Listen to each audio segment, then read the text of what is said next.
was a nice article today in the LA Times sharing that as part of an earlier investigation by U.S. EPA into the 2021 spill, today the U.S. Attorney's Office did announce that the City of Los Angeles has agreed to spend $20.8 million to fix issues at Hyperion.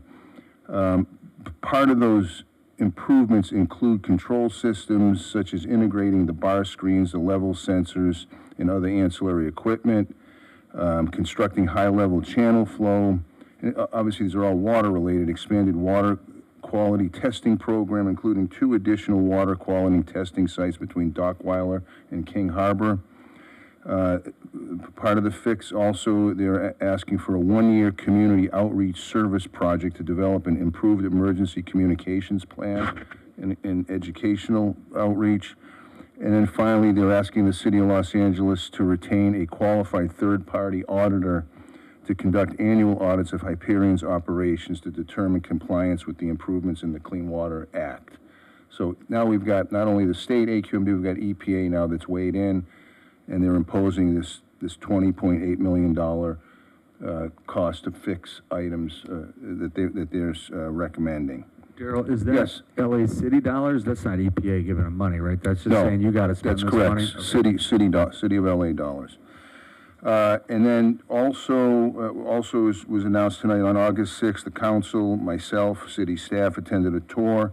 We received updates from Hyperion staff, met with their leadership, including the director and general manager, Barbara Romero, and then also Mayor Bass's Public Works Director, Ryan Jackson, who, he's been very helpful, I must admit. I know that sometimes things can be a little slow over at the City of LA, but Ryan has been on top of things, I think, and really at least communicative. He's been, he did share with me yesterday that they've closed the recruitment for the new division manager.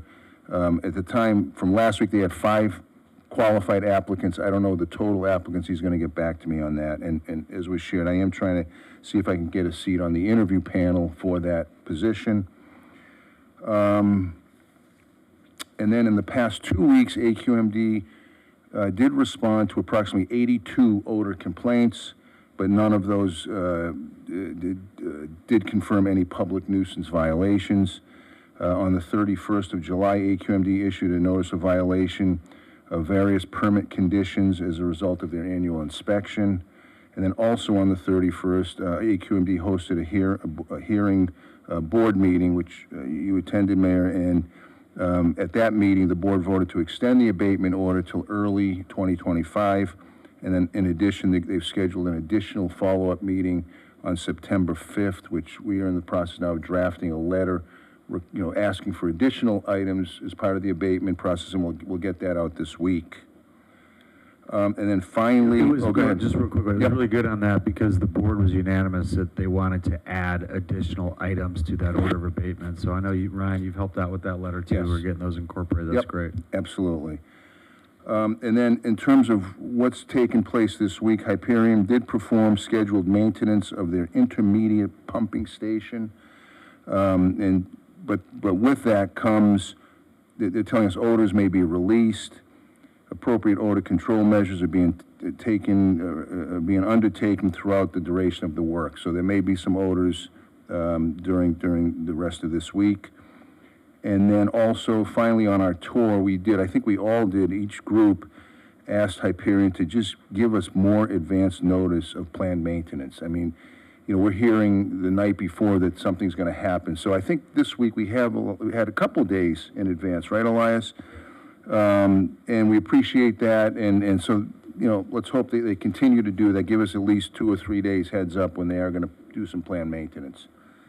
That's it. Thank you. Daryl, on any of the meetings or anything, are they talking at all to you about any PFAS abatement plans and all this, the capital improvements, or any issues with their solid waste disposal locations? I mean, because those could be huge cost drivers for us. Those ratepayers. Right. They do provide us reports, and part of the reports, they do mention the projects that they have in mind, but they do not provide the key information like how much the cost is and when it's going to be implemented. So when we had the tour, they talk about the new scrubber and the trickling bio trickling scrubber. It turns out to cost tens of millions of dollars. It was planned to be implemented by year 2028, and Mr. Giro was sitting with me when they made the presentation. So they do provide that, but they're not very detailed reports. But they do provide that, and they have indicated to us that based on what they've got going, the rates are going to be double in next few years, and they're not shy about that. Well, there was a 90% increase a few years ago that they still owe us money on, but this is they are buying capital equipment and then charging us for it, and they have zero precision. And the PFAS thing is coming. I mean, those scrubbers, that's reverse osmosis for garbage, and it's gonna be astounding. Well, they have given us all the credit that they were going to give us. I don't expect them to really give us any more credit, frankly. Okay, I think we're adjourned. Thank you.